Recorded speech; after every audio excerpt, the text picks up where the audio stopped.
Everybody shout, praise the Lord. Purihin po ang ating pinakamamahal na Panginoon. God bless you sa ating beloved preacher, beloved Roger. Magandang umaga po sa inyo, mga minamahal. Everybody shout, praise the Lord. Isang kagalakan po para sa amin, mga minamahal. Muli po namin makapiling kayo sa ating paglilingkod sa ating pinakamamahal na Panginoon. Amen. Praise the Lord. At bago lahat, mga minamahal, ang pinakamataas na pagsamba, pinakamataas sa pagpupuri, pagluwalhati, pagdakila ay para sa ating dakilang Diyos natin pinaglilingkuran, ang ating pinakamamahal na Panginoong Kristo.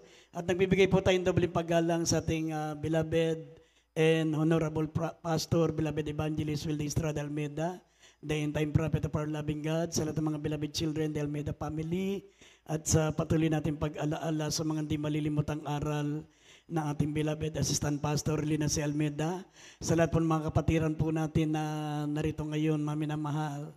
Maaring para sa inyo, mga minamahal, ngayon lamang po kami nakita at hindi kayo pamilyar sa amin, pero alam niyo po, kami po ang isa sa mga unang na duty po sa lugar na ito, mga minamahal, nakasama po ng ating mga beloved brother Edel. Praise the Lord, sila mga pioneering dito at kami po ay pinadala dito noon ng ating beloved assistant pastor, beloved pastor, maminamahal, para maging katuwang nila, maminamahal, upang mapangalagaan po kayo, maminamahal, sa ating banal na gawain. Bago dyan, maminamahal, nais ko po tayo po ay sama-sama mo ng manalangin bago natin ituloy ang ating pong pakikinig ng banal na salita ng Diyos. At nais ko pong tayo po ay manalangin muna, maminamahal. Opo, dakilat mapagpala po naming Ama Diyos na makapangyarihan sa lahat. Minsan pamalapang nung kami po humingi ng kapatawaran sa aming mapagkukulang, pagkakamali, pagkakasala. Ano man ang aming mga naisip na gawa na banggit ang aming mga labi, kahabagan mo po kami. Malapanginoon, pagpalain mo po yung mga banal na salita, kayo po maglagay ng mga salita mo sa aming bibig, maging kalakasan, maging katatagan ng aming mga minamahal na mga kapatiran. Malapanginoon, dalangin po namin. O Diyos, gamitin mo po kami sa mga oras na ito, malapanginoon, sa patuloy na paglago ng pananampalataya ng mga kapatiran po namin, malapanginoon. Sa lugar nito, dalangin po namin, dakilang Diyos, kayo po mangusap sa pamagitan ng aming bibig, malapanginoon, alisin mo lahat ng mga hadlang, mga sagabal, mga alinlangan sa aming mga puso, at aming sinasabay lahat ng gawa ng kalaban, demons of unbelief and doubts, demons of hindrances, we bind the power of darkness. In Jesus' name, amen and amen. Amen and amen. Isang malakas na palakpak sa ating pinakamamahal na Panginoon. Amen. At bumabati din po tayo, maminamahal, ng magandang umaga na po sa ating mga beloved workers na na-duty po sa lugar na ito. Ating beloved ordained preacher, beloved Edel, sa kanyang mga kasama, beloved Joey, sa lahat ng mga narito, mga minamahal, purihin po ang ating dakilang Diyos. Alam niyo, mga minamahal, ni sa panaginip, sabi ko nga sa inyo, mga minamahal, talagang totoo po ang pangako ng ating pinakamamahal na Panginoon. Dati hindi kami makabili ng semento noon, hindi kami makabili ng buhangin. Alam niyo, mga minamahal, nung kami po ay nandun po sa lugar ng Morong, sa Sariaya. Hirap na hirap, mga minamahal, ang church na ito, mga minamahal, ni makabili ng buhangin. Kaya kumukuha pa kami ng buhangin doon sa napakatarik na bangin. Doon sa yung ilog, mga minamahal, nanguha kami ng buhangin. Tapos yung aming sawali na pinakapambakod natin sa ating bahay-sambahan ay gumagawa tayo ng sawali, mga minamahal. Talagang sariling pagsisikap dahil ang napakababa ng tithes and offering. Talaga hindi makasurvive. Ang ating CR napakalawak, 1 hektarya ang CR, maminamahal. Kung saan ka abutin, umupo ka na lang dyan, basta madilim, maraming mga halaman, doon ka na umupo. Pero ngayon talagang totoo ang pangako ng Diyos. Amen. Kaya mga minamahal, talagang tayo po yung mahanga sa mga beloved preachers na nandito po sa inyo ngayon, nangangasiwa. Imagine, natiis nila yung hirap na yun, maminamahal, sa loob ng ilang panahon. Kaya nga, totoo po ang pangako ng Diyos na pagkatapos mo magsakripisyo, kasunod niya na ipagpapala ng ating pinakamamahal na Panginoon. Mga minamahal, talaga ni sa panaginip, hindi po natin makikita, hindi po natin akalain na ganito ang kahantungan ng ating banal na gawain. Mga minamahal, sa lugar na ito, lubos na pinagpala ng ating pinakamamahal na Panginoon. Kaya nga, pasalamatan niyo po ang mga manggagawa na na-duty sa inyo, mga minamahal, sa lugar na ito. Ibig sabihin, kinalugdan ng Diyos ang kanilang paglilingkod. Kaya sinuklian ng mahal na Panginoon. Amen. Ang kanilang katapatan, ang kanilang pagtitiis, maminamahal, kaya pinagpala po tayo. Sabihin ko nga sa inyo, hindi ganito ang buhay namin noon, maminamahal. Ni kwerdas ng gitara, hirap na hirap kaming bumili noon. Pero ngayon, nakita nyo, mula, maminamahal, sa ating pong bawat paligid ng ating banal na gawain, talagang hindi na tayo, mga minamahal, makahiling pa ng ibang bagay sapagkat nakita natin ang pagpapala ng ating pinakamamahal na Panginoon. Pero higit pa dyan, maminamahal, ang makakamtan natin pagdating natin sa langit. Amen. Kaya dito po, maminamahal, ang ating paksa ay pamagatan po natin, what God expect to His church. Ano ang inaasahan ng Diyos, maminamahal, sa church? Ang church, maminamahal, yung hindi po building, hindi po yung gusali. Yung nakikita natin pag-unlad ng ating banal na gawain, yung ating bahay-sambahan, hindi po yan, maminamahal, ang tunay na church.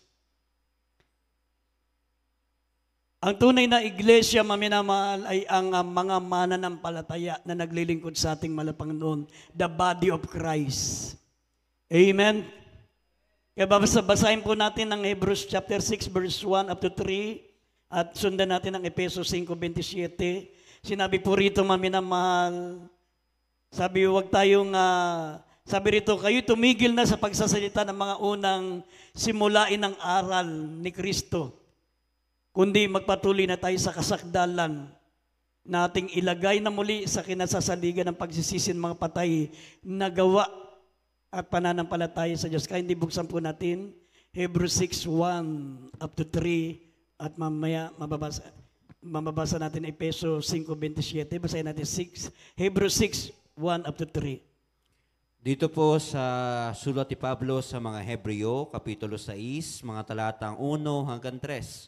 Sa 1, kaya't tayo'y tumigil na ng pagsasalita ng mga unang simulain ng aral ni Kristo at tayo'y magpatuloy sa kasakdalan na huwag nating ilagay na muli ang kinasasaligan ng pagsisisi sa mga patay na gawa at ng pananampalataya sa Diyos. 2, ng aral na tungkol sa mga paglilinis at ng pagpapatong ng mga kamay at ng pagkabuhay na maguli ng mga patay at ng paghuhukom ng walang hanggan. Sa 3, at ating gagawin ito kung ipahihintulot ng Diyos. Amen. Amen. Kasi sinabi ng Biblia, maminamahal, na huwag tayong maminamahal na tayo po ay maging stagnant sa paglilingkod sa Diyos. Na tayo po ay nananatili sa sinimulaing aral. Dito po ang ating banal na iglesia, maminamahal, ating church. Ito po'y mahigit 30 taon na po. Ilang taon na po ang ating 40 years. 40 years. Kasi sinabi ng Biblia, maminamahal, that He may present to Himself a glorious church, not having spot and wrinkle, or any such things, but that it should be holy, without blemish. Ang inaasahan ng ating mahal na Panginoon, maminamahal, ay perfect church. Sabi ng nabasa po natin sa ating pambungad na talata, na tayo ay tumigil na sa pagsasalita ng mga pasimulaing aral, kundi tayo po'y magpatuloy sa kasakdalan. Let us go on unto perfection. Ibig sabihin, wag po tayong maging stagnant, nananatili sa sinimulaing aral.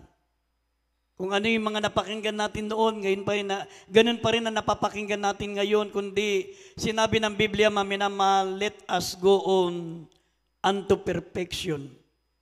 Therefore, living the principles of doctrine of Christ, na tayo tumigil na sa pagsasalita ng mga unang simulaing aral, ni Kristo, kundi kayo'y magpatuloy na sa kasakdalan, huwag nating ilagay na muli ang kinasasaligan ng pagsisisi sa mga patay sa gawang pananampalataya. Ibig sabihin, ang paglilingkod sa ating mahal na Panginoon, maminamahal, hindi po tayo dapat maging stagnant.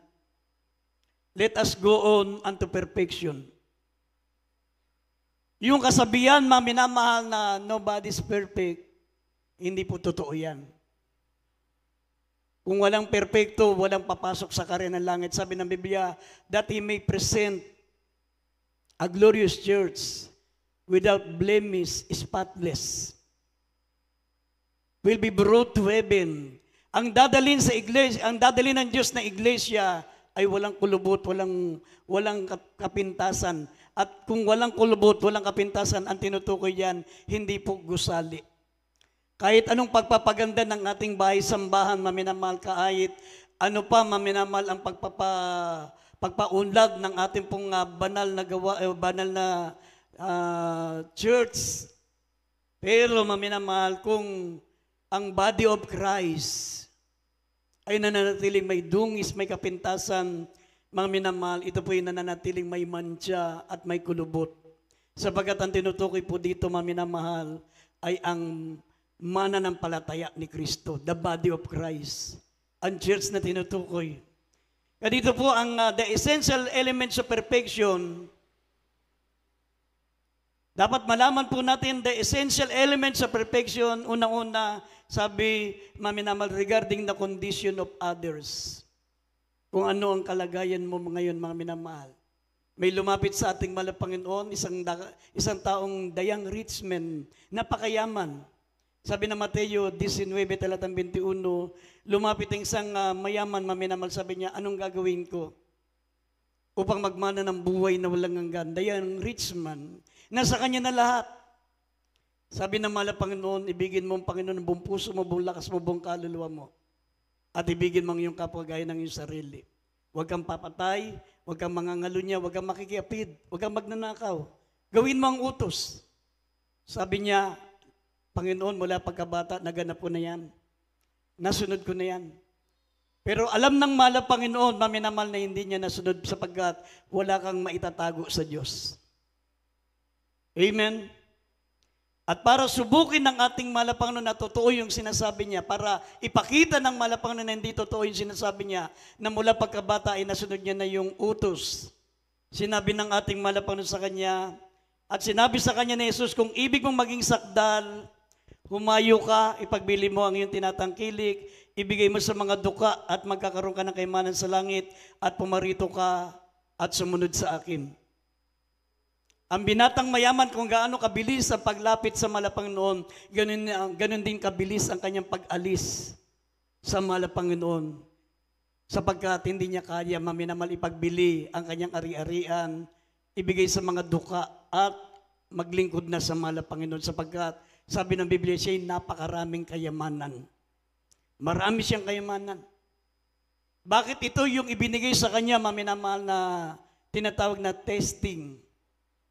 Sinubok siya ng mahal na Panginoon kasi sinabi niya, nasunod niya raw. Nasunod niya raw, maminamahal, mula sa pagkabata. Para subukin siya, natutong nasunod niya, sabi, ibenta mo lahat ng iyong mga tinatangkilik at ibigay mo sa mga duka at sumunod ka sa akin.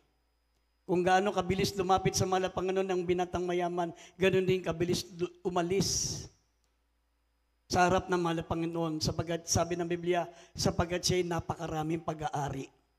Kasi sinabi ng mahal na Panginoon, mas madali pang pumasok sa butas ng karayom ang kamelyo kaysa sa isang taong mayaman papasok sa karya ng langit. Hindi nangangahulugan mahirap maging mayaman para makapasok sa karya ng langit. Kasi ito po ay bukod tangay sapagkat nagmamalaki po siya. Sabi rito Mateo 19, talatang 21, maminamahal, ito ang pagsubok na ibinigay ng mahal na Panginoon sapagkat gustong subukin ng mahal na taong ito kung totoong nasunod niya, maminamahal, ang buong kautusan ng ating mahal na Panginoon, talagang perpekto na siya.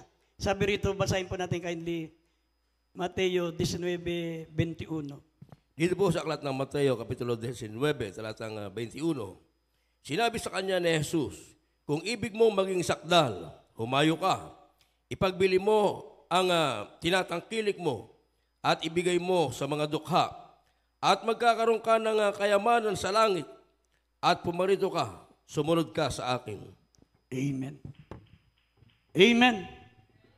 Napakahirap, maminamahal, na tinatawag na task. Pero bakit ganun ang ibinigay ng mahal na Panginoon sa task?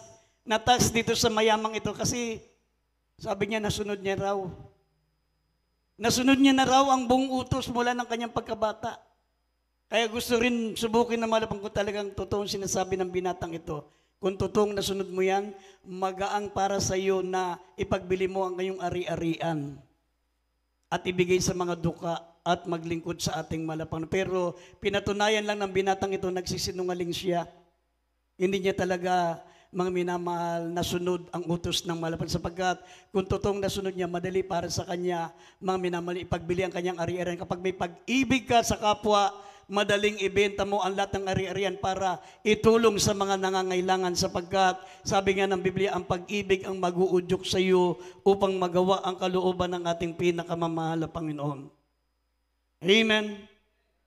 Maminamahal, tandaan po natin, sabi ng Biblia, ang dadalhin ng ating mahal na Panginoon ay perpekto, without blemish, spotless, walang kapintasan. Kung hindi mo kayang gawin ito, maminamahal, sabi ng banal na kasulatan, dadaan po tayo sa tinatawag na purification.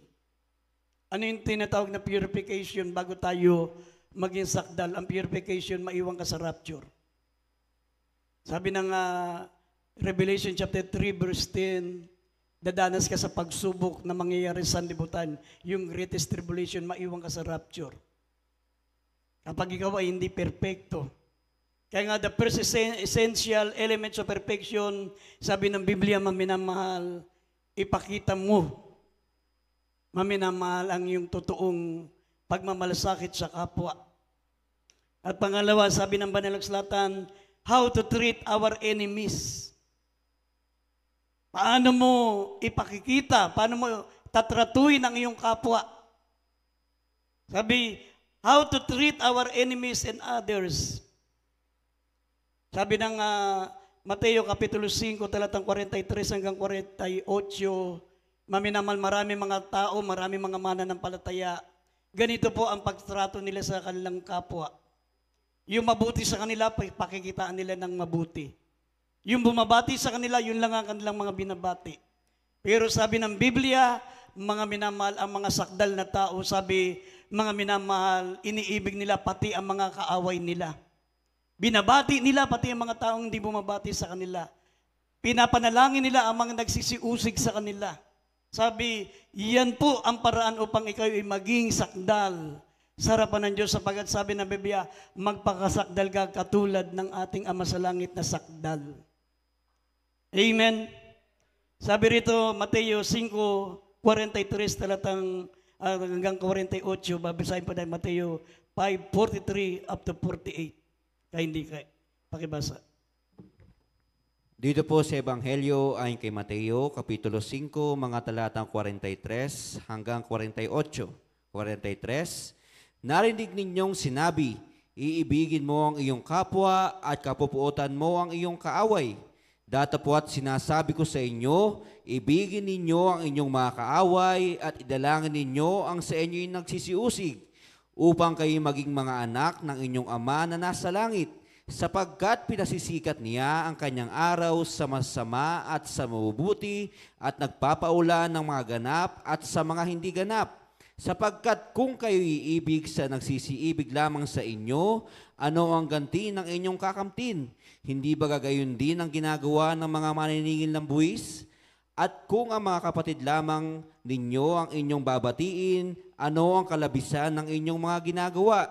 Hindi ba gagayon din ang ginagawa ng mga hintil? 48, kayo nga'y magpakasakdal na gaya ng inyong Ama sa kalangitan na sakdal.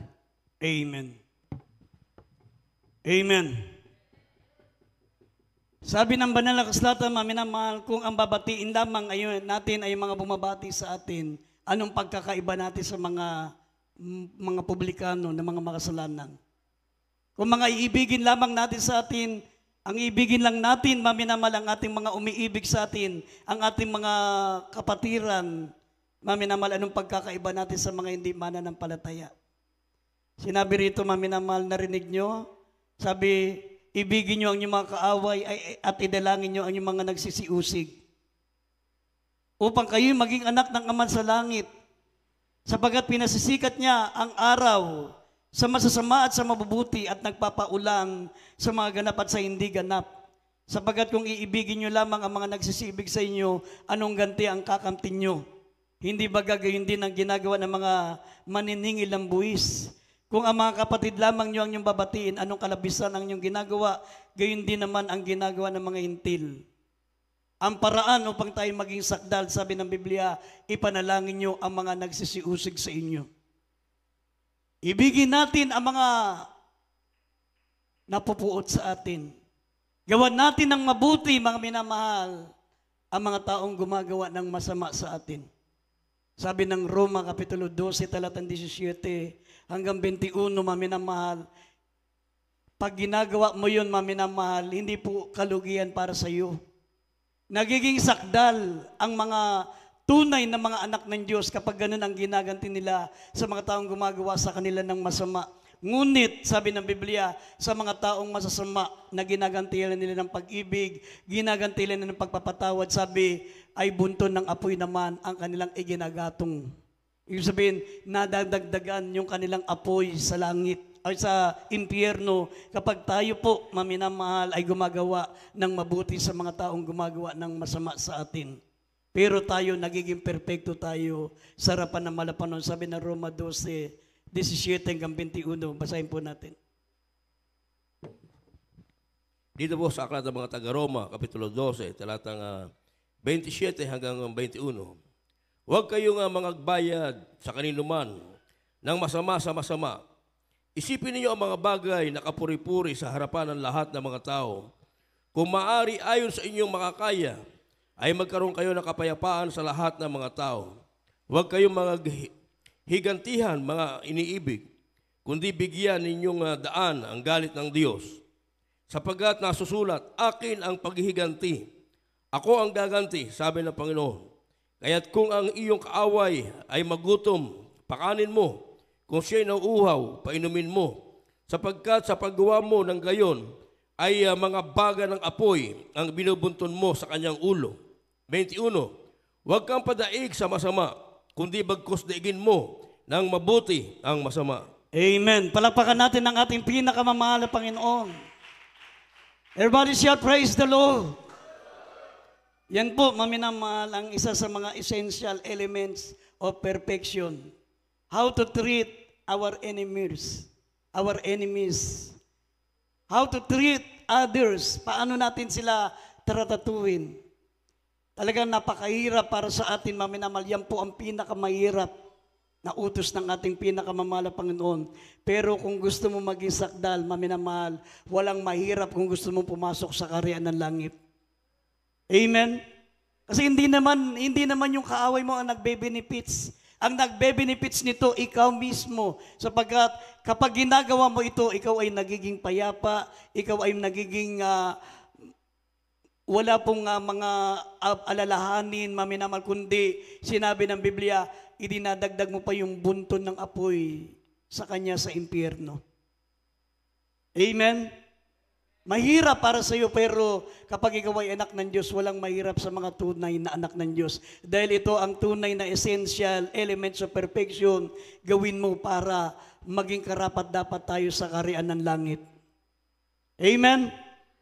Kung noon, napakahirap para sa atin, mga minamahal, kasi sa atin, dahil sa tinatawag na pride, hindi tayo pwedeng apakan, hindi po tayo pwedeng higitan sa ating katapangan. Pero pag ikaw ay anak ng Diyos, mga minamahal, kinakailangan, hindi baling tayo po ang malamangan, wag lang tayong makalamang. Hindi baling tayo po ang apakan, wag lang tayong makaapak, mga minamahal, sapagkat ang higit na kinakampihan ng Diyos ay yung pong inaapi kaysa sa mga nang-aapi. Amen? Ang higit na nasa panig ng Diyos, ang mga mananampalataya mga minamahal, na nagpapakumbaba kaysa sila po ang nagmamataas sa harapan ng kanilang mga kaaway. Amen? Yan po ang pangalawang paraan at pangatlo, sabi ng Biblia, paano ka maging perfecto? Mahalin mo ang iyong kapatid. Love your brethren. Sinabi ng Biblia, makikilala tayo na tayo po'y mga alagad kung tayo po'y nagsisiibig sa isa't isa. Sabi ng John 13:34-35, sabi makikilala kayo'y mga tunay na alagad kung kayo'y nag-iibigan sa isa't isa. Kaya nga kung kaaway natin, hindi natin maibig, mas mahirap ibigin, mas hindi natin masunod yung ibigin natin ng ating kapatid. Kasi yung ang kaaway, napakahirap eh. Samantalang yung kapatid, napakadaling ibigin sapagkat kapatid naman natin sa ating pinakamamahal na Panginoon. Pero kung hindi po natin kayang gawin, paano tayo magiging perpekto? Pero dahil sa mga banal na salita ng Diyos at dahil po, maminamahal, gusto natin makapasok sa langit, kailangan natin gawin ito kahit pikit mata, kahit labag sa kalooban natin. Kasi mas mahirap, maminamahal, kung pareho kayo magsama doon sa impyerno, itutuloy nyo yung hindi pagkakaintindihan. Itutuloy nyo ang inyong mga samaan ng loob pagdating sa impyerno. Patuloy po kayo magsasama doon. Yung ayaw mo na makasama, lalo mong makasama doon sa impyerno. Pero kung gusto mong hindi siya makasama, sundin mo ang utos ng Panginoon para ikaw ay mapunta sa langit, bahala siyang mapunta sa impyerno. Basta sige na ginagawa mo kung ano ang kalooban ng ating pinakamamahal na Panginoon. Amen. Everybody shout, praise the Lord. Sabi ng 1 John chapter 4 verse 20 up to 21, sabi po ng talata, maminamahal, ang umiibig, sabi rito maminamahal, ang umiibig sa Diyos, ang hindi umiibig sa kapatid ay nananahan sa kadiliman. Basahin natin 1 John chapter 4 verse 20 up to 21. Sabi, dito po sa unang sulat ni Juan, Kapitulo 4, mga talatang 20 at 21. 20, kung sinasabi ng sino man, ako'y umiibig sa Diyos at napupuot sa kanyang kapatid, ay sinungaling, sapagkat ang hindi umiibig sa kanyang kapatid na kanyang nakita, ay paano makaibig siya sa Diyos na hindi niya nakita? 21, at ang utos na itong mula sa kanya ay nasa atin, na ang umiibig sa Diyos ay dapat umibig sa kanyang kapatid. Amen. Amen. Paano natin maiibig ang ating kapatid na nakikita? Ha? Tapos sasabihin natin sa Diyos na iniibig natin siya gayong hindi natin siya nakikita. Ang sabi, at ang utos na ito, ang umiibig sa Diyos ay dapat umibig din sa kanyang kapatid. Makikilala tayong mga tunay na mga alagad kung tayo po'y may pag-ibig sa isa't isa sapagkat ito po, maminamalang isa sa mga essential elements of perfection. Amen? Tandaan po natin, hindi natin pwedeng, ang Diyos ang susunod sa atin. Kung gusto natin pumasok sa karya ng langit, tayo po ang dapat sumunod sa ating pinakamamahal na Panginoon. Mahirap pero dapat mong gawin. Kung gusto mong pumasok sa langit, ang nakasalalay dito yung mismong sarili mong kaligtasan. Amen? Noon, maminamahal, nung bago pa lang ang church, bago pa lang ang ating banal na gawain dito, natatandaan ko, maminamahal, kahit minsan wala kaming makain, kahit grabing hirap, pero grabe ang pag-ibig naman ng mga kapatiran, grabe ang pag-ibig ng mga manggagawa. Ang kurbata ng isa, kurbata naming lahat. Ang toothbrush ng isa, toothbrush naming lahat. Ang tabo ng isa, tabo ng lahat. Ang balde ng isa, balde namin lahat. Kaya minsan, maminaman, nakakasama talaga yung pagpapala eh. Kasi minsan, kung kailan pinagpala ka ng Panginoon, nagkakaroon ng tinatawag na selfishness. Nung medyo pinagpala na, maminamahal, na wala na yung pag-ibig, na wala na yung tinatawag, maminamahal, na pagmamalasakit. Dati, maminamahal, talagang kahit sabon, naghihiraman kami noon. Sa kurbata, naghihiraman kami ng kurbata. Kung sino yung tatayo sa pulpito, gagamitin niya yung kurbata nung isa. Tapos ililipat naman doon sa susunod na tatayo. Kaya nagtataka yung mga kapatiran. Bakit pare-pareho ang kulay ng aming kurbata? Hindi nila alam, naghihiraman lang kami. At hindi rin nila alam, pati toothbrush. Sa sobrang sakripisyo, grabing, sa sobrang trials ng church noon, maminamahal. Pero nakapagtataka naman sa ibang mga mananampalataya, dapat habang tayo pinagpapala na malapang, dapat sinusuklian natin ng malaking pag-ibig sa malapang noon. Sinusuklian natin na malulugod natin ang ating pinakamamahal na Panginoon. Amen? Kaya minsan hindi mo rin masisisi ang Diyos, bakit pinaintulutan niya yung trials tayo, kasi doon na ipapakita natin yung pag-ibig sa isa't isa. Kasi pag medyo pinagpala ka na, nagkakaroon na ng pride. Nagkakaroon na maminamal ng mga pagmamalaki sa isa't isa. Kung meron ka, meron din ako. Kung may sapatos ka, mas maganda yung sapatos ko. Nagpapagalingan tuloy tayo. Kung meron kang toothbrush, may 12 toothbrush ako. Kung may kurbata ka, meron akong 12 kurbata. Dati naghihiraman lang, pero ngayon nagpapataasan na ng ere. Nagpaparamihan na ng ari-ari. Ang nagkakaroon na ng tinatawag na competition. Whereas, hindi nalulugod ang ating pinakamamahal na Panginoon. Kaya kung pwede lang i-rewind ng Panginoon yung mundo para makita yung dating kalagayan natin, nagmamahalan, nagmamalasakitan, na tayo po, maminamahal, ay mayroon pong tinatawag na pagkakaisa, pagmamalasakit. Dapat ibalik ng Panginoon ang nakaraan. Mas karapat dapat pa tayo mapunta sa langit. Amen? Kaya nakakaya sa ating pinakamamahal na Panginoon. At ang kauli-ulian, maminamal na essential of perfection, sabi essential elements of perfection, sabi yung tinatawag na control of tongue. Yung mga kinokontrol natin, yung mga salita natin. Sa tandaan po natin, sabi ng Proverbs 18:21, ang kapangyarihan ng buhay at kamatayan ay nasa salita.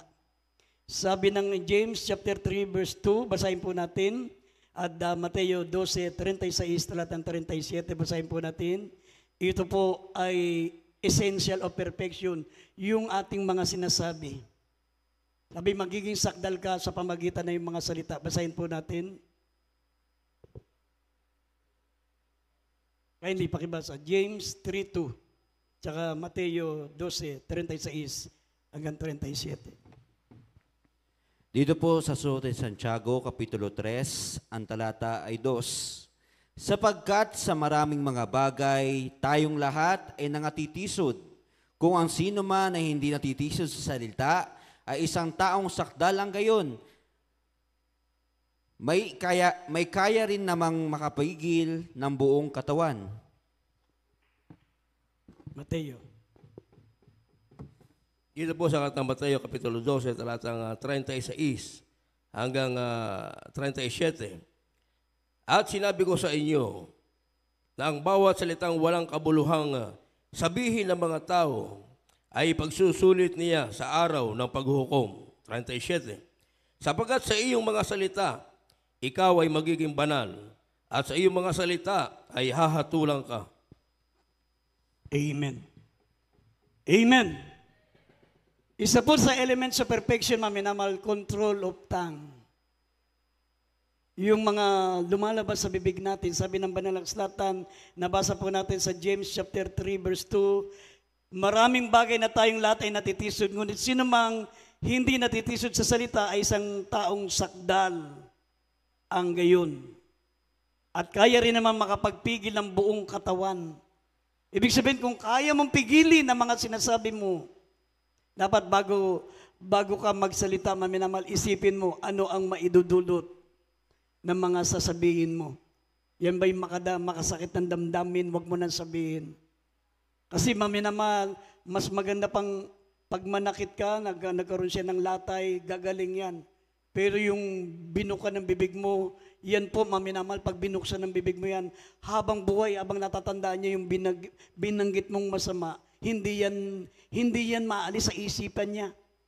Dala-dala niya yan ang buong bahagi ng buhay niya. Kaya nga, ang sino mang kayang pumigil ng kanyang salita, ay sakdal ang taong iyon. Kaya nga, isa sa mga elements of perfection yung kaya natin pigilin yung ating mga sinasabi. At pangalawa, mga minamahal, kaya nating hindi matisod sa ating mga napapakinggan.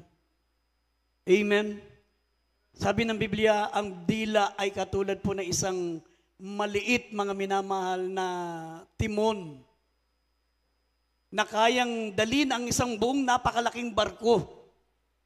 Kaya niyan, mga minamahal, ipahama ka, kaya kang dalhin, maminamahal, para sa iyong kaligtasan at kaya ka rin dalhin sa iyong kakapahamak mo. Sabi ng Proverbs 18:21, ang kapangyarihan ng buhay at kamatayan ay nasa kapangyarihan ng dila. Ang sinabi ng Biblia, maminamahal, sa pamagitan ng mga sinasabi, ikaw ay magiging sakdal. Amen? Amen. Sa Mateo 12:36, talatang 36, sabi ng Biblia, maminamahal, na ingatan natin ang ating mga sinasabi sapagkat sa pamagitan ng iyong mga sinasabi ay hahatulan ka at sa pamagitan ng iyong sinasabi ay magiging banal ka. Lahat ng lumalabas sa bibig natin ay hahatulan ng ating malapanon. Lahat ng mga walang kabuluhang sinabi ng isang tao ay ipaharap natin sa paghuhukom. Sapagkat sa pamagitan ng mga salita ay magiging banal ka at sa pamagitan ng mga salita mo'y ikaw ay nagiging makasalanan at hahatulan ka ng ating pinakamamahal na Panginoon. Kaya yun po ang mga essential, maminamahal. Kaya nga, what is the basis of God's expectation? Sabi, by the mercies of God. Alang-alang sa kabutihan, alang-alang sa kahabagan ng Diyos.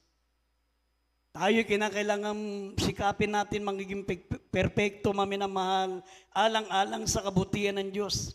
Sabi ng Romans chapter 12 verse 1, by the mercies of God, alang-alang sa kahabagan ng Diyos, mga minamahal, kinahabagan lang tayo ng mahal na Panginoon. Hindi tayo naligtas, hindi tayo naging mananampalataya dahil matutuwid tayo, dahil tayo higit na mabuti kaysa sa iba, kundi sabi, by the mercies of God. Kinahabagan lang tayo ng mahal na Panginoon. Amen.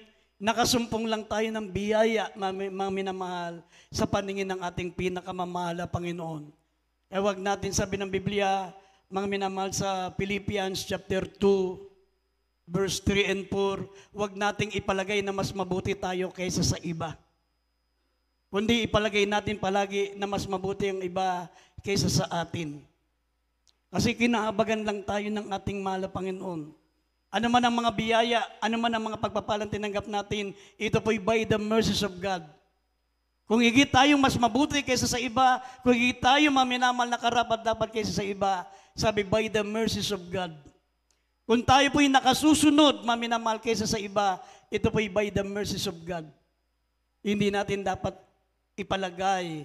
Sabi ng Isaiah 65, verse 5, sabi diyan, maminamahal, huwag nating isipin na I am holier than thou. Mas banal ako kaysa sa iyo. Kung mas banal ka, maminamahal, kaysa sa iba, sabi ng Biblia, pinagpala ka ng Diyos, kinahabagang ka niya. Pero wag mo sabihin, mas banal ka sa iba, sapagkat sabi ng Isaiah 65 verse 5, kung idadagdag natin sa talatang ito, maminamahal, sabi ng Biblia, kung paano ang dragon ay umuusok ang galit. Kung paano ang dragon umuusok ilong sa galit, ganun din, mga minamahal, nagagalit ang Diyos sa mga taong iniisip nilang mas banal sila kaysa sa iba. Kung tayo po'y higit na nakakasunod kaysa sa iba, kung nakikita natin na higit na tayo'y matuwid kaysa sa iba, ito po ay by the mercies of God. Ipanalangin natin ang mga mahihina. Amen. Magpanalanginan tayo. Magpatawaran tayo, maminamahal. Mag-alalayan tayo, sabi, alalayan natin ang mga mahihina. Tayo mga malalakas ay magpalakas sa mga mahihina, maminamahal, sapagkat dito tayo tinawag ng Diyos. Ito po ang tunay na kautusan ng ating pinakamamahal na Panginoon. Hindi tayo dapat magatulan sa isa't isa, kundi tayo po'y dapat magdamayan, tayo magtulungan, tayo po, maminamahal, ay magmalasakitan bilang mga mananampalataya ng ating pinakamamahal na Panginoong Jesucristo. Sabi rito, Isaiah 65 verse 5, basahin natin kindly. 65 verse 5. Dito po sa sulat ni Propeta Isaias, Kapitulo 65, talatang 5. na nagsasabi, humiwalay ka, huwag kang lumapit sa akin, sapagkat ako'y lalong banal kaysa sa iyo. Ang mga ito ay usok sa aking ilong, apoy na nagliliyab buong araw. Amen. Amen. Anong ibig sabihin niyan, maminamahal? Ayon ng ating pinakamamahal na Panginoon, na tayo po, maminamahal, ay maging over-righteous. Amen. Yung tinatawag na self-righteous. Huwag mong ipalagay na mas mabuti ka kaysa sa iba, kundi ipalagay mo, maminamahal, na mas mabuti sila kaysa sa iyo. Huwag mong isipin na mas banal ako sa iyo, maminamahal, kundi sabi ng ating pinakamamahal na Panginoon, nagagalit ang Diyos sa mga taong iniisip nilang mas banal sila kaysa sa iba, sapagkat sabi ng Biblia, tayo po ay kinahabagan ng ating mahal na Panginoon by the mercies of God. Kung ano man tayo ngayon, sino man tayo ngayon, nakasusunod tayo po yung mga matutuwid na anak ng Diyos, ito po ay by the mercies of God. Amen? Pero sinabi ng 1 Corinthians 10:12, ikaw na nag-aakalang nakatayo, mag-ingat ka. Baka ikaw, maminamal, ay mabuhal.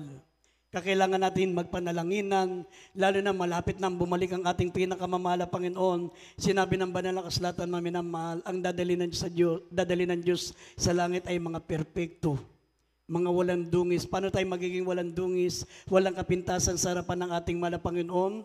Imbis na tayo po, maminamahal, ay makialam sa buhay ng iba. Sabi ng banal na kasulatan, maglingkod tayo ng walang pagtatalo, walang mga bulong-bulungan. Ipahayag natin ang salita ng kabuhayan upang tayo maging walang dungis, walang kapintasan. Uling talata, maminamahal, Philippians chapter 2, verse 14 up to 16. Uling talata, maminamahal, upang tayo maging walang dungis, walang kapintasan, maging perpekto sa harapan ng Diyos. Sabi ng Biblia, maglingkod tayo ng walang reklamo, walang bulong-bulungan, walang chismis, walang paninira. At ang pagkaabalahan natin, sabi ng Biblia, magsalita tayo ng salita ng kabuhayan. Mangaral tayo ng ebanghelyo, maminamahal, magpatuto tayo sa mga taong hindi pa nakakakilala sa ating mahal na Panginoon. Sabi, upang tayo maging walang dungis, walang kapintasan sa harapan ng mga lahing liko, na tayo po'y nagliliwanag katulad ng ilaw ng sanlibutan ito sa gitna ng mga lahing liko. Basahin natin ulit talata, maminamahal. At handa natin ang awitin, maminamahal, uling talata yan. Awitin natin mamaya, maminamahal, lang tanging ikaw, O Diyos. Basahin po natin ang talatang ito, maminamahal. Philippians 2:14 up to 16. Dito po sa mga taga-Pilipos, Kapitulo 2, talatang 14 hanggang 16. 14. Gawin ninyo ang lahat ng mga bagay na walang mga bulong-bulong at pagtatalo, upang kayo'y maging walang sala at walang malay, mga anak ng Diyos, na walang dungis sa gitna ng isang lahing liko at masama. Nasa gitna nila ay lumiliwanag kayong tulad sa mga ilaw sa sanlibutan. 16. Na nagpapahayag ng salita ng kabuhayan upang may ipagkapuri ako sa kaarawan ni Kristo, na hindi ako tumatakbo ng walang kabuluhan, na nagpapagalman ng walang kabuluhan. Amen. Palakpakan natin ang ating pinakamamahal na Panginoon. Everybody shout, praise the Lord. Ang daming essential elements, maminamahal, pero isa lang ang sekreto para ikaw ay maging banal, maging sakdal, walang kapintasan sa harapan ng mahal na Panginoon. Iwasan mo ang mga chismis, iwasan mo ang pagrereklamo. Sabi rito, maminamahal, magpahayag ka ng salita ng kabuhayan upang may ipagpaburi ako sa kaarawan ng ating sa pagparito ng ating mahal na Panginoon. Upang tayo maging walang sala, walang malay, mga anak ng Diyos, walang dungis, sa gitna ng mga lahing liko na masasama, sa gitna nila ay lumiliwanag tayong tulad ng ilaw ng sanlibutan. Yan lang ang sekreto. Maglingkod ka ng walang mga reklamo, walang bulong-bulungan, walang chismis, huwag mong pakialaman ang buhay ng iba, kundi ang pagkaabalahan mo. Sabi ng Biblia, magsalita ka, magpahayag ka ng salita ng kabuhayan, upang, sabi rito, may ipagkapuri ako sa kaarawan ng pagparito ng ating pinakamamahal na Panginoon. Sa pagparito ng mahal na Panginoon, makalimutan niya ang inyong mga kahinaan, ang ating mga kapintasan, kapag tayo po, maminamahal, ay sumusunod, maminamahal, sa kalooban ng ating pinakamamahal na Panginoon. Minsan pa tayo po tumayo, maminamahal, Awitin natin ang ating dakilang Diyos bago tayo dumako sa ating mga kahilingan. Awitin natin mga minamalang awiting, tanging ikaw, O Diyos. Ang ating pinakamamahal na Panginoon ang gumawa sa atin mga minamahal. Kaya siya lamang ang tanging may kapangyarihang baguhin tayong lubusan ng ating pinakamamahal na Panginoon. Ang ating pinakamamahal na Panginoon, nais niya mga minamahal, ina-expect niya habang tumatagal ka sa paglilingkod sa Diyos. Sabi ng Biblia, let us go on unto perfection. Huwag kang manatili, maminamahal, sa mga simulaing aral. Huwag kang manatili na stagnant, maminamahal, lalo na po sa mga bumilang na ng taon sa paglilingkod sa Diyos. Sabi ng Biblia, let us go on unto perfection. Awitin natin, maminamahal, ang awiting, tanging ikaw, O Diyos.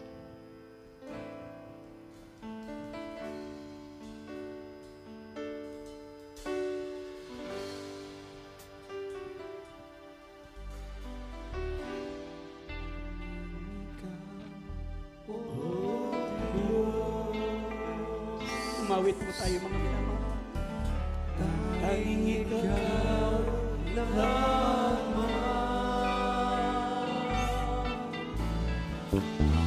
makapagbabago sa puso ng tao. Tanging ikaw, Jesus,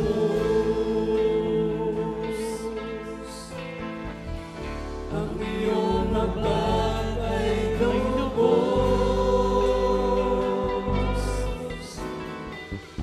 hindi mapapantayan ang pag-ibig mo kanino man. O Diyos, sa iyong patingan ang dalangin ko. Ito sa iyo, ako'y nagsusumamo. Batid mo buong buhay ko.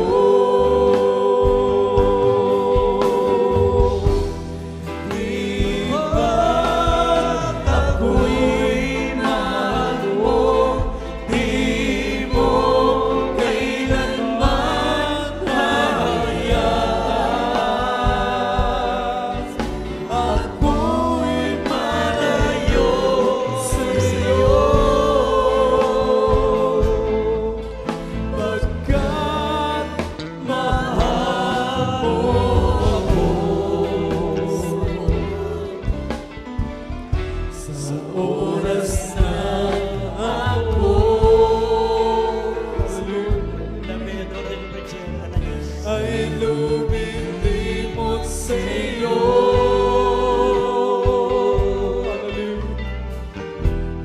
patawarin ang puso ko ito, iyong tuwirin, yaring buhay,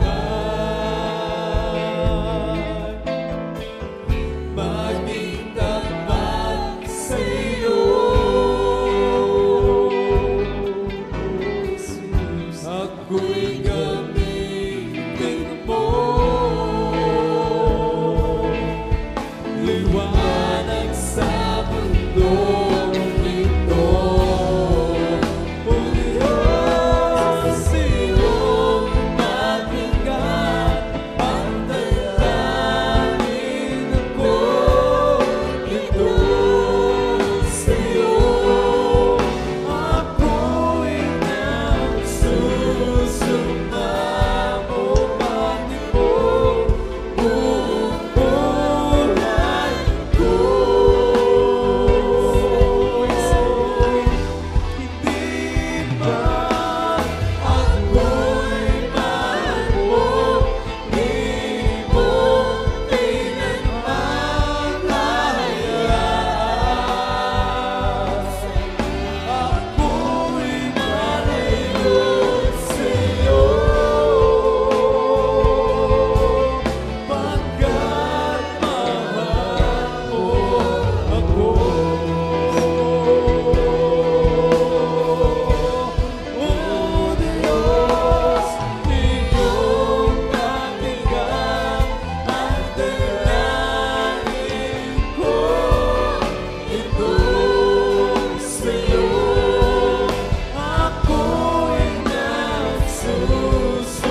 the Lord. Lahat tayo magsabing, praise the Lord. Purihin po ating mahal na Panginoon Diyos. Hallelujah. Mayroon tayong bisita, mga minamahal. At tanggapin nyo ang mahal na Jesucristo, sarili niyong tagapagligtas. May 4 na parampo ng kaligtasan, pananampalataya, pagsisisi, bautismo sa tubig, at higit sa lahat, bautismo sa Espiritu Santo. Ayo po ay magtaas po ng kamay. At tayo manalangin. Sumunod kayo sa aking panalangin, mga minamahal. Mahal na Panginoon, sabi niyo po, mahal na Panginoon, ako po ang nananampalataya sa iyo na ikaw ay napako sa krus ng Kalbaryo nang dahil sa aking kasalanan. Mahal na Panginoon, patawarin niyo po ako. Linisin niyo po ako. Tinatanggap kita, aking sariling tagapagligtas, Diyos at Hari na aking buhay. Isulat niyo po aking pangalan sa aklat ng buhay sa kalangitan. Gawin mo akong isang tunay na Kristiyano sa puso, sa gawa at katotohanan. Sa pangalan ng Jesus. Amen. Palakpakan po natin mula pa Diyos. Praise the Lord. Tayo po ay manalangin, lahat ng kapatiran, panalangin natin siya. Pagpalang Ama, Diyos ng Panginoon sa lahat, sa mga pangalan ng Jesus, malapay ng patawaran at kabagan, bigyan mo ng pagkakataon, sulat mo ang kanyang pangalan sa aklat ng buhay sa kalangitan. Gawin mo isang tunay na Kristiyano sa puso at gawa at katotohanan, sampunang kalamamahal sa buhay, sa makapangyarihang pangalan ni Jesus. Amen. Praise the Lord. Lahat tayo magsabing, praise the Lord. Sabi ng John 1:12, kayo po tumanggap sa mahal na Jesus, binigyan niya ng karapatan maging anak ng Diyos. Anak na po kayo ng Diyos. Praise the Lord. Tayo po manalangin, mga minamahal, para sa ating pangailangan. Taas po natin yung mga kamay, mga minamahal. Pagpalang Ama, Diyos ng mga Panginoon sa lahat, sa makapangyarihang pangalan ng Jesus, sa lahat panalangin namin, minamahal, ginagalang mahal na Pastor, mahal na Panginoon, patawaran ka, bagang muli kami, O Diyos. Kami nagsusumamo, nagpapakumbaba sa iyo, mahal na Panginoon. Ano man dala-dala ng mga kapatid namin problema at suliranin, lutasin mo sa makapangyarihang pangalan ng Jesus. Lahat ng mga kabigatan, ng kaluban, problema at karamdaman, lutasin mo sa makapangyarihang pangalan ng Jesus. Hallelujah. Lahat ng kalang tinatangkilik, hayupang pananim, kabuhayan, pagpalain po sila, mahal na Panginoon. Samahan mo kami, O Diyos, hallelujah. Bigyan mo sila ng kalusugan, kalakasan sa makapangyarihan. Pangalan ni Jesus, hallelujah, praise the Lord. Hallelujah, praise the Lord. Patong po natin yung mga kamay sa ating mahulod. Ikasout natin, hindi mo yung makaramdaman. Asma, o anumang karamdaman nyo, sabihin nyo po. Anumang problema nyo, sabihin nyo po sa ating malapit Diyos. Huwag maliit, o malalaking problema, lahat ng mga kabigatan ng ating kalooban, sabihin natin, kung hindi tayo makapagpatawad, sabihin natin sa Panginoon Diyos, palambutin natin mga puso, pagpalain, Panginoon, ang bawat sa atin sa makapangyarihang pangalan ng Jesus. Lahat ng uri ng karamdaman, problema at suliranin, lumayas ka. Cast out, cast out, cast out in the name of Jesus. Lahat ng mga karamdaman, diabetes, asthma, rayuma, ulcer, high blood, low blood, lumayas ka sa makapangyarihang pangalan ng Jesus. Cast out in the name of Jesus. Hallelujah. Be healed. Be healed. Be healed in Jesus' name. Praise the Lord. Hallelujah. Praise the Lord. Hallelujah. Praise the Lord. Purihin ang ating mga. Palakpakan po natin ang ating pinakamamahal pa Diyos. Sige, lahat ng may kamay, pumalakpak sa ating pinakamamahal pa Diyos. Pumalakpak po tayo. Praise the Lord. Amen. Praise God. Purihin po ang ating pinakamamahal pa Diyos. At yun naman po, maminamahal, lahat ng mga nakarinig ng salita ng Diyos, pinagpala kayo sa umagang ito. Pinagpala kayo sa umagang ito. Amen. Dahil ang salita ng Diyos, pakinggan po natin, yun po ang magpiperpekto sa atin patungo sa buhay na walang hanggan. Taas po natin yung mga kamay. At tayo lulundag, sabi ng Lucas 6:23, magsilukso kayo na may galak. Huwag may galit. Lahat ng inuutos ng Diyos ay ating sinusunod, maminamahal. Natutuwa tayo, nagagalak. Sabihin natin, maminamahal, 3 beses. Hallelujah, praise the Lord. Hallelujah, praise the Lord. Hallelujah, praise the Lord. Hallelujah, praise the Lord. Magsabi, praise the Lord. Purihin po ating pinakamamahal pa yung Diyos. God bless you so much, maminamahal.